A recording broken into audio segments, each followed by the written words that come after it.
Assalamualaikum warahmatullahi wabarakatuh.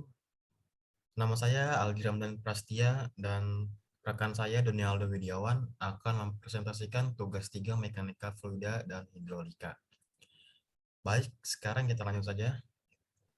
Hukum Newton 1. Hukum Newton 1 menyatakan apabila reaksi lawan gaya yang bekerja pada suatu benda sama dengan nol, benda yang awalnya diam akan selamanya diam.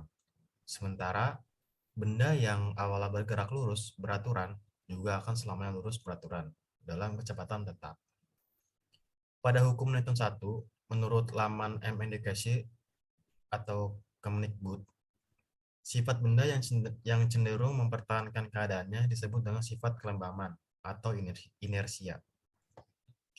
Hukum Newton 1 lantas disebut pula hukum kelembaban. Rumus hukum kelembaban yaitu sigma F sama dengan 0 atau respon gaya kilogram meter per second. Bentuk dari momen inersia beragam, seperti momen inersia linear, momen inersia massa, momen inersia polar atau kutub, besaran tegangan-tegangan pada bahan seperti tegangan lengkung dan tegangan buntir. Menghitungnya berdasarkan momen inersia. Hukum Newton 1.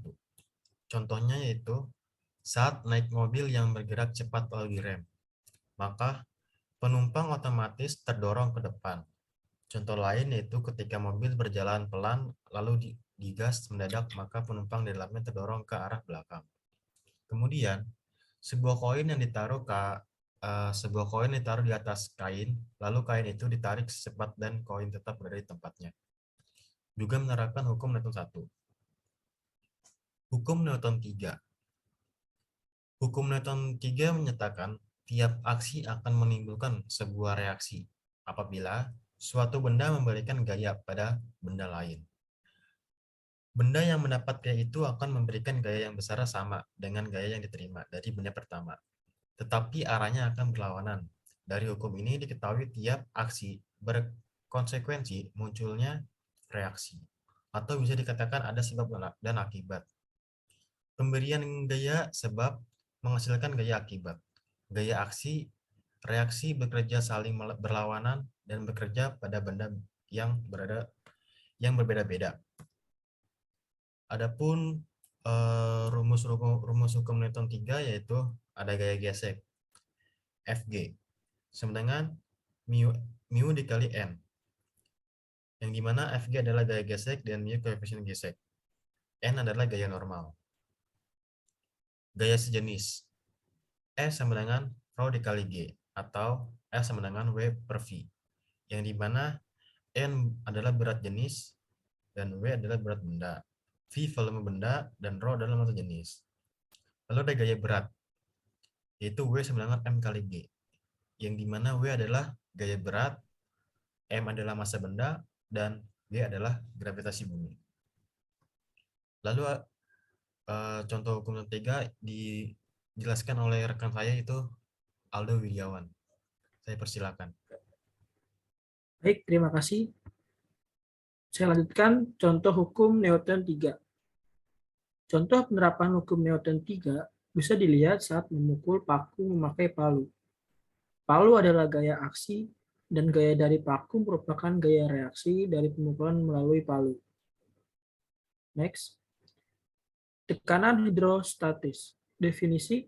Secara definisi, tekanan hidrostatis adalah tekanan yang diakibatkan oleh gaya yang ada pada zat cair terhadap suatu luas bidang tekan. Pada kedalaman tertentu, kasarnya setiap jenis zat cair akan memberikan tekanan tertentu, tergantung dari kedalamannya. Sebab itulah, saat berenang atau menyelam di permukaan dangkal, lebih mudah daripada menyelam di kedalaman tertentu. Karena semakin banyak volume air yang ada di atas, maka semakin besar pula tekanan yang air berikan pada tubuh. Next. Faktor-faktor yang mempengaruhi tekanan hidrostatis. Massa jenis zat cair. Jika massa jenis suatu zat cair makin besar massa jenis, maka akan semakin besar pula tekanan hidrostatisnya.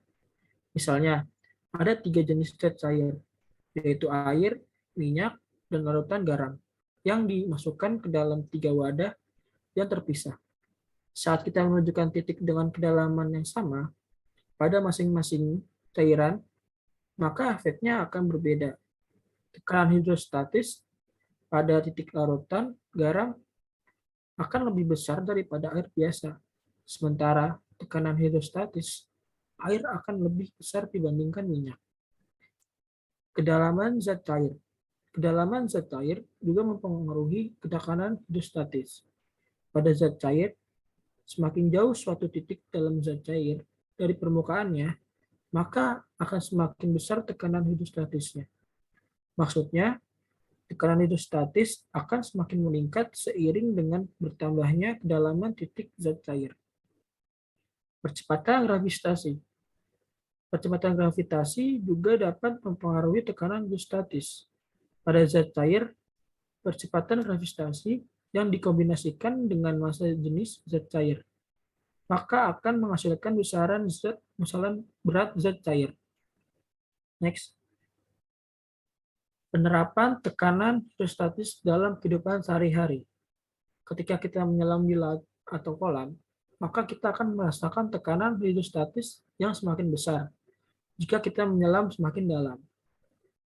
Rumus tekanan hidrostatis adalah P sama dengan Rho dikali G dikali H, di mana P tekanan hidrostatis, G percepatan gravitasi, dan H kedalaman, Rho massa jenis cairan.